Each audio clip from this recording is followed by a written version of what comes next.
Muraho neza, nitwa George Budagu Makoko, nshinzwe ikinyamakuru citwa Amjambo Africa gikora hano muri Maine, gitangaza amakuru mu mvugo zitandukanye: Icongereza, Igifaransa, Igiportugais, Igisomali, Igiswahili ndetse n'Ikinyarwanda.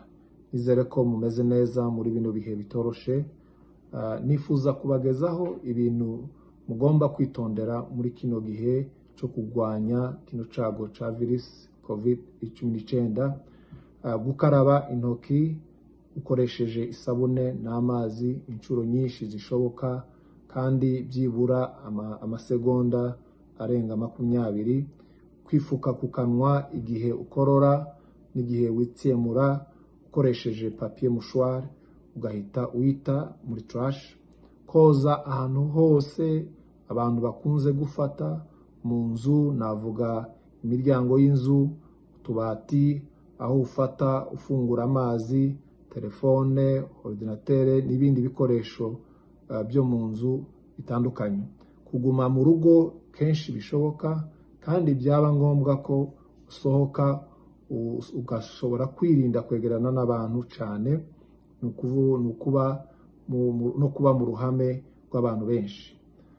Kuvugana n'abantu biciye kuri telefone, ordinateur, kugira ngo utaba mu bwigunge ndetse bikaba byagutera depression, kandi ukaba wabasha no guhamagara igihe ukeneye imfashanyo. Cyane ndabivugira ku bantu bakuze. Niba ugeze aho ugwara ukaba ufite umuriro mwinshi ndetse ukaba ufite n'inkorora yumye, hakageza naho utabasha guhumeka neza, icyo gihe uhita uhamagara docteur wawe cyangwa se ugahamagara urgence 911. Ntugende kwa muganga utabanje ngo uhamagare. Ibi bifasha kugira ngo bakwitegure mbere ko ugenda kwa muganga, kandi babashe kugufasha neza, kandi utabasha no kwandikiriza abandi bantu. Nimba ukeneye imfashanyo, hamagara abaturanyi bawe bo muri community. Nyabuneka ntimwite ku bihuha. Bimwe mu bihuha bivugwa hirya no hino, hari abantu bavuga ngo abirabura ntabwo bagwara virus ya COVID-19. Ibi ntabwo ari byo. Ikimenyetso nuko hari ibihugu birenga 34 muri Afrika bifite abagwayi ba virus ya COVID-19. Hari abantu bavuga ngo isupu irimo urusenda rwinshi ngo irarinda kugwara iyi ndwara ya virus COVID-19. Ibi nabyo ntabwo ari byo. Hariho n'abavuga ngo kogosha ubwanwa ngo birashobora kukurinda iyi virus. Ibyo nabyo murumva ko atari byo. Kwizera ni byiza rwose, birafasha kandi ni iby'ingenzi, ariko kandi ntibigomba kutubuza gukora biriya twavuze: koza intoki no gukora isuku.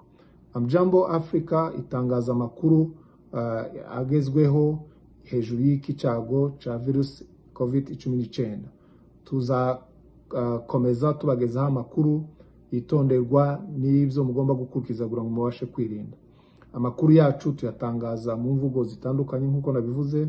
Tusaba ko mwadukurikira kuri website kugira ngo mubone amakuru agezweho. Tubagezaho amakuru y'impamo atari ibihuha. Website yacu ni www.amjamboafrica.com. Uhitemo imvugo ushaka gukoresha. Mwadukurikira kandi no kuri Facebook. Hano tuhashiraho amakuru nayo agezweho ya COVID-19. Ndizera neza ko hamwe n'Imana tuzatsinda urugamba rw'iki cago kitoroshe. Mbifurije amahoro n'ubuzima bwiza buzire umuze. Nitwa George kandi Budagu Makoko, ukuriye ikinyamakuru ca Amjambo Africa hano muri Maine muri Etats-Unis. Murakoze.